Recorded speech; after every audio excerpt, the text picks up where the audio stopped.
Hello guys! In this video I'm going to show you how to set the format on the Snapseed application. But first of all, I just want to mention, please don't forget to subscribe to our channel, because at 100,000 subscribers we are going to show you our YouTube revenue statistics and growth strategy, how to make money online. So let's jump into it. First of all, open the application on your device. So that's the home screen, and you can find different buttons. New, just tap to the three dots at the upper right corner of the home screen, and you click to the settings section, and here you can find the last option, the format and quality.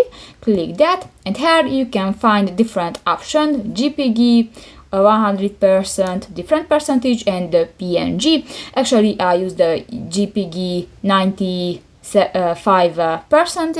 but if you want to select another, just click that and you can use that.